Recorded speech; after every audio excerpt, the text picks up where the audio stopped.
Hey Quant, it's been quite a while since I've made a video, but I just wanted to come back and make a few videos. Try to get a little bit more comfortable doing this myself, anyways. And so let's jump in. The first thing I want to go over is just some basic BTC analysis. I've previously done a video on the master strategy, which is one of the main strategies that I follow. It's not, it can be applied as a systematic strategy or an algorithmic strategy. Honestly, I just use it more of a as a discretionary strategy. However, I have, as I mentioned in the previous videos, I've coded this up. It was one of the first strategies that I ever coded that turned out to be profitable. So, not going to do a whole lot here because I just have a number of things that I want to go over. So if you remember, the master strategy is essentially a 200 EMA, 200 SMA, and you can see the lightly colored green here. That's the 200 EMA. The darker green is the 200 SMA. And right now we can see that the 200 EMA is over the 200 SMA. And most importantly, this is what I use as kind of a macro trend filter, is if price is above both 200s. And so the color, if you remember, is going to change for these EMA, the EMA and the SMA, based on the slope. And so they're both sloped up, as they have been for quite some time, with the exception of some choppy market, for some of the time where the market was choppy here between, let's see, March and April. And so price is above that. Macro trend wise, that's good. And then the next thing I'm looking for is for the 8 EMA to be over the 21 EMA. And these ones will turn red or purple-ish colors to green or a dark green based on the cross. And we can see as the market's kind of chopped sideways here, it's flip-flop back and forth. And so that's one of the reasons I prefer to use this as a discretionary strategy, because trend following systems can get you chopped up pretty good. And so sticking that just on a bot will have a tendency to chop up your equity or your capital. And so just want to point out, we just got the 821 cross here. If this bar closes as it is, so that's all looking fairly good, at least for the short term. This could obviously just flip back down, and then we can continue some more of the chop solidation that we've been seeing going sideways. But right now, that could be a good indicator. And then I'm going to jump into some other indicators that I use as well. So I've got the MACD. These aren't the indicators that I was going to mention, but just real quick, the MACD is another one that I tend to use. And so this is just crossing over. It's been green. A couple bars of green generally is good, and then flipping over the zero line tends to be a fairly positive sign. And so same thing with the stochastic that I have on top here.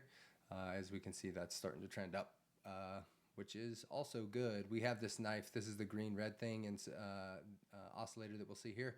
And so this oscillator can help you pinpoint when you have sharp market movement, or essentially a fast peaking market or declining market. And so this is going up pretty quick, so who knows how long this is going to last. But it can oftentimes go a little bit farther even after the knife has peaked here. So I think the other thing that I would just want to point out is you'll see some of the divergences that I have on here. This is actually just a divergence indicator that somebody created in TradingView, and it is fairly easy to use. But even though it looks like it calls the tops, as with any divergence indicator, you don't know at this point in time that it's actually going to be a top of the market. And so this actually takes 5 bars. So even though we see the signal being painted here, which would have been obviously a perfect time to sell, the reality is we wouldn't know until this bar, the 5th bar here. And so still would have been a reasonably good sell signal. But you can also see that the 8 and 21 is actually turning red at that point as well. And so they tend to just work together a little bit. I don't know if it's, I typically tend to use them mostly when for entering positions. I don't really use those too much for exiting positions, but they tend to work out really well if you have bullish divergence signals or hidden bullish divergence signals. I'll tend to use them in that case. So I'm just going to hide that signal real quick. And the next thing that I want to go over is just the Gann swing indicator. So Gann swing indicator is something that I've used quite a bit lately.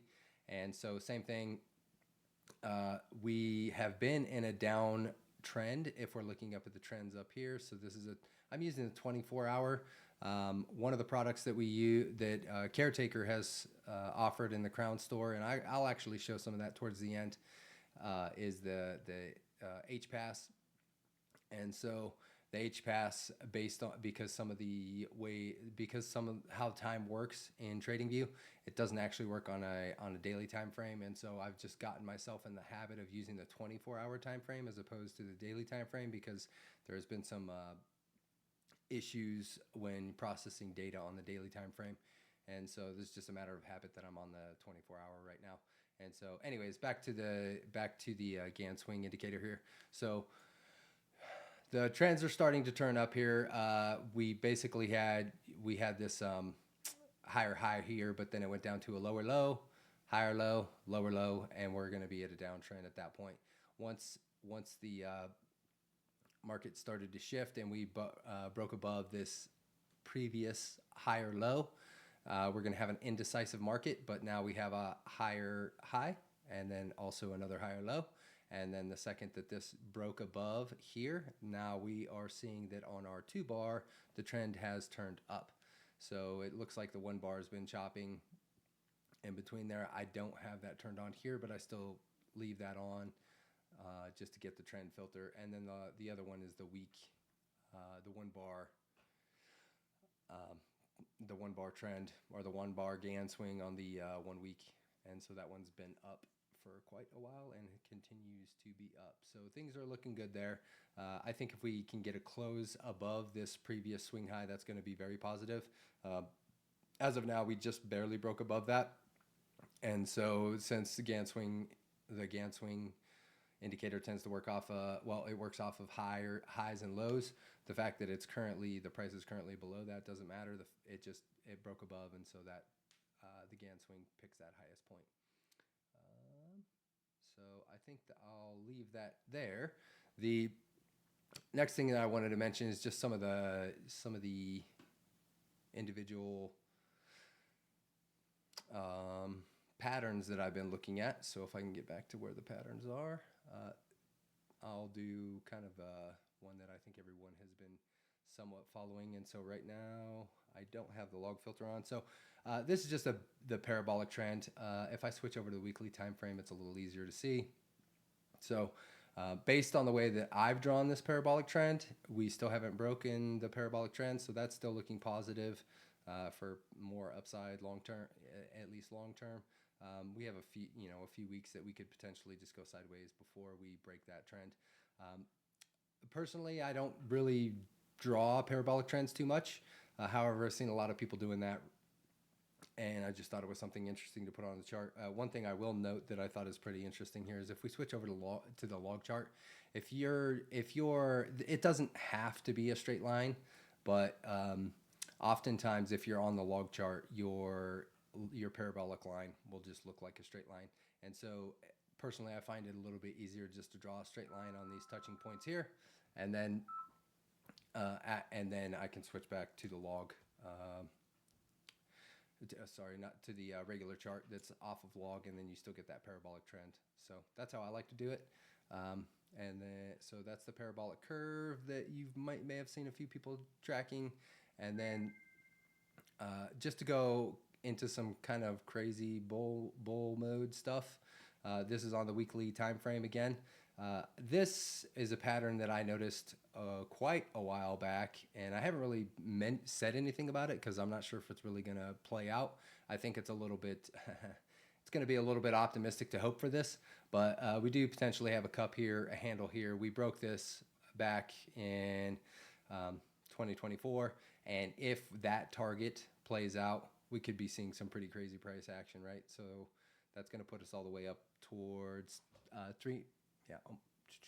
over 300,000.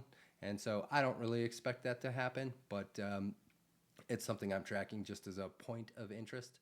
And so I thought I'd mention it there. Okay. And then as far as things that I've been working on recently, I did put together a premium trading courses page. Most of this goes through the Krown Quant store. So all of his stuff is on Teachable. These pay, but you can get to those through here. I do earn an affiliate commission if you purchase courses through this page. And so this HPass indicator was the thing that I was just pointing out that doesn't work on the daily time frame, but that's an issue with PineScript and how time works and how they adjust their times or correct for their times on the daily time frame, and why I've just gotten to the habit of using a 24-hour time frame. But I wanted to point that out. If you guys are interested in any other courses, these aren't all my courses, as I mentioned. I'm heavily involved and implemented and built the technical side of the Quant Prime AI and the quantum wave lifetime, but both of those are either include other partners like Eric Krown, and also Revan for the quantum lifetime. But these are all ones that I will earn a commission on if you purchase through here. So I think that is everything. Let me see. Last thing that I wanted to also go over is the seasonal data. I've seen a lot of people also showing seasonal data. It's not something that I've personally used. Well, that's not necessarily true. I do use the seasonal data based on how Gann utilizes it. And this has been in TradingView for quite a while, but I was not really aware of it because I haven't been accessing this information through TradingView.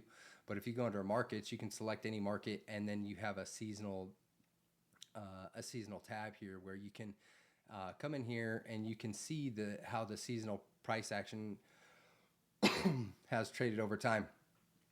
And so this, I think, is pretty interesting. I do tend to follow this for following land cycle theory. If you're following the 18.6-year land cycle theory, as Phil Anderson has described, they do some of these seasonal charts and so anyways, I just wanted to mention this as a kind of a point of interest. You can easily adjust these, and you can also turn on the averages. So if you show the average line, it'll give you an average price, essentially a prediction of what the price might look like if you just average all those seasons out. And then of course you can increase the time here. So you might not have seen it in line chart as very often, but I think you do see a lot of people showing a chart that looks like this. And so you can do this for one particular stock. Excuse me. But you can also you can see this for an individual stock, but you can also go through different time frames and add these all up. And so it's just a point of interest if you're trying to collect some different data or see how historical data has played out. I've found these seasonal charts to be kind of fun to play with.